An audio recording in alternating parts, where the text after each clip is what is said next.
应对华援助协会的邀请，中国著名盲人法律维权工作者陈光诚先生和他的太太袁伟静，在3月29号开始对德克萨斯州进行了访问。3月31号，礼拜天正好是复活节，陈光诚先生也受到我们教会几千人的热烈的欢迎，并且教会的牧师也特别在聚会的时候介绍了陈光诚在中国维权的事迹，并且许许多多的教会的会友特别为陈光诚夫妇特别的祷告，并且也向他们献上祝福。礼拜天的下午，陈光诚一家呢也去骑了马度过了一个愉快的周末。4月1号上午，应德州州长 Rick Perry 先生邀请，陈光诚先生乘专机从美德兰市抵达奥斯汀市，与德州州长 Rick Perry 先生有一个非常丰富的会谈。那么4月2号是对华援助协会1年1度的意向分享联谊会，陈光诚先生作为我们晚宴的嘉宾，我们也特别把今年的维护自由勇气奖颁发给陈光诚先生和他的太太袁伟静女士。因为陈光诚先生的自由在对华援助协会过去几年的努力，我们能够看到这一个成果而感到万分的高兴。他也特别高度赞赏了对华援助协会在促进中国的宗教自由和民主法治以及人权方面所做的工作，也特别感谢对华援助协会为他和他的全家的自由所做出的努力。4月3号，应前总统布什和第一夫人劳拉·布什的邀请，陈光诚先生以及我本人对布什总统中心进行了短暂的访问。中午12点半，布什研究所特别对广场面向全球有一个网络的直播访问。那么访谈也是围绕着光诚先生的工作以及他对中国未来的展望。访问呢，一共进行了30分钟。在被格拉斯曼大使问起来，美国政府对中国的自由人权的保护做得够多了吗？那么光诚先生特别说是不够多，所以他也呼吁美国和自由地区的民众透过实际的行动，用这个谷歌的翻译软件来了解中国现在最新的维权事态的进展并且为推动世界的自由和人权的保护做出具体的努力。访谈结束之后，光诚先生又一次接受了布什研究所的另外一个正头的访问，主要是布什研究所里边有一个自由档案馆，那么这是一个电子档案馆，目的是透过收集全球的为自由民权做出巨大贡献的人士他们的事迹和访问，使这些人士的事迹和他们的故事能够传播给全世界尤其是现在仍在受到迫害的人群。所以光诚先生呢也特别接受了这个布什研究所这个自由档案的邀请，进行了90分钟的访谈。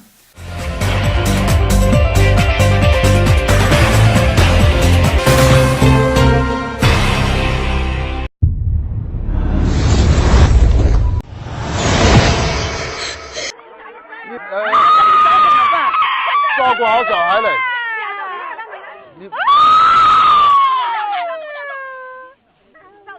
是什么？你是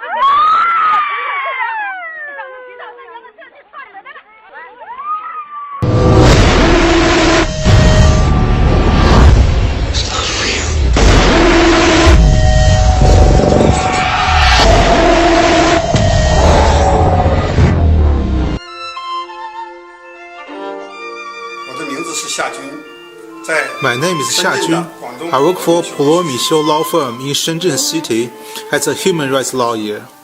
I like to wear this hat when delegating human rights cases, and I always appear in court, government agencies, and public security bureaus with this hat. 在华盛顿 DC 期间，美国之音 During my visit to Washington, D.C., Voice of America invited me for an interview. They asked me, I think many people are wondering, is there religious freedom in China? No. I replied decisively without thinking. The cases I delegated demonstrate clearly that there is no religious freedom. Take, for example, the case in Taiyuan City, Shanxi Province. Brother Ren Lacheng and Li Wenxi were sentenced to 5 years and 2 years, respectively, for selling the Bible and some other gospel books. The verdict is wrong and has no legal basis. The case is definitely religious persecution. There's another case in Nanle County, Henan Province.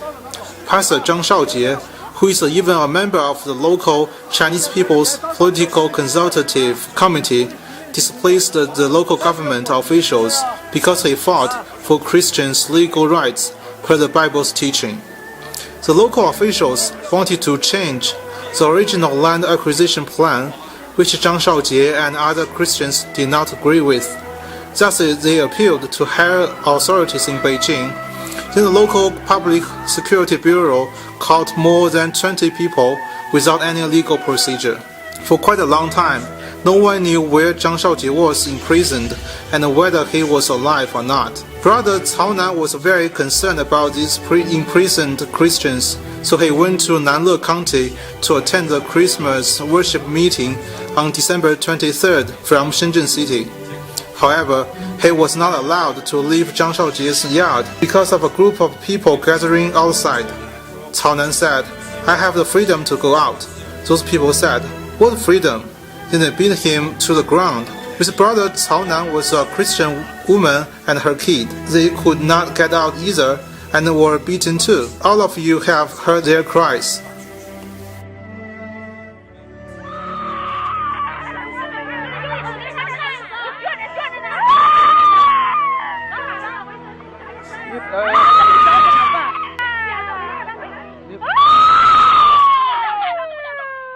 Can I share a little bit with you?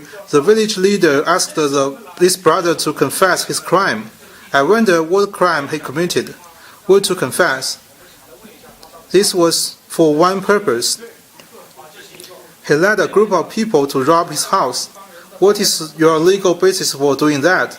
This is what we should know. You said there was heresy. What is your basis? Were you commanded by higher authorities? If not, there is a severe illegal administration and should be invested for legal responsibility. So what if you are the head of the Provincial Public Security Bureau? Administration should still be according to law. Do you understand that? 中国的教会包括三自教会，包括家庭。 Chinese churches, including both three-self churches and house churches, do not possess any legal identity. Only the locations are registered. House churches are in especially low legal status and are not protected by law when going through persecution. Therefore, house churches suffer from the most severe persecutions in China. Christians are just spreading truth and love, but the government holds a misunderstanding against them. In their mind, Christianity affects their ruling and control, and thus is persecuted by them.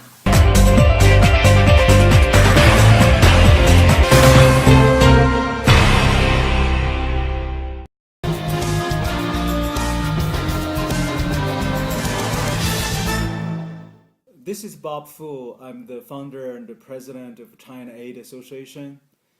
And we are deeply concerned about the latest crackdown against the peaceful churches in Zhejiang province and other parts of China.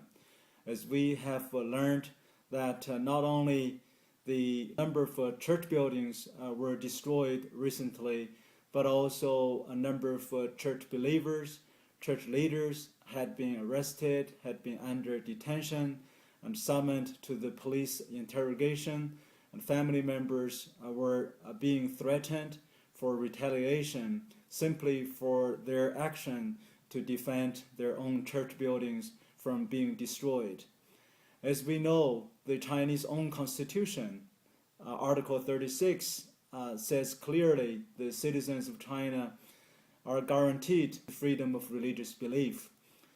And of course, not only the citizens are guaranteed by the Chinese own constitutions, but also the Chinese government leaders had repeatedly said in international arena, said the Chinese citizens' religious freedom is guaranteed.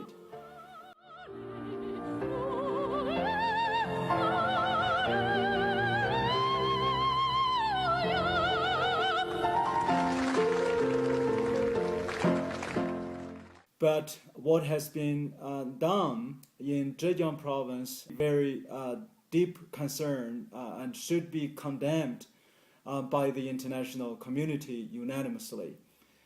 And the Zhejiang authorities' action by using violence, forcefully destroy church building in the name of destroy the illegal construction building. As we all know, the Zhejiang highest authority launched this major crackdown against Chinese peaceful churches, and even include the government-approved 3 self-patriotic movement churches. And it also destroyed the only remaining little trust between millions of Chinese Christian believers and the Chinese government. As we all know, a famous saying among the Chinese society, one more Christian, one less criminal, one more church, one less prison. Recent action by destroying this beautiful church building, the Chinese military police, shows the government not only breaking its own previous promises with the commitment not to destroy the church by force, but also government broke its own constitution, and we demand the Chinese government stop this barbaric act immediately. And we also appeal and pray for the Chinese leaders and international community to take quick action to register our disapproval to the Chinese leaders, that if China wants to be a responsible international player to destroy peaceful churches and arbitrarily arrest the Chinese citizens, the Chinese peaceful Christian practitioners and believers are not going to contribute to that peaceful rise of China.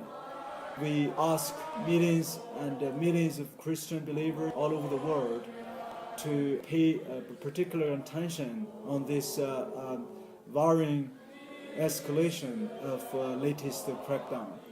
So we ask you to keep this in your prayer and also register your disapproval to this erosion of religious freedom in China.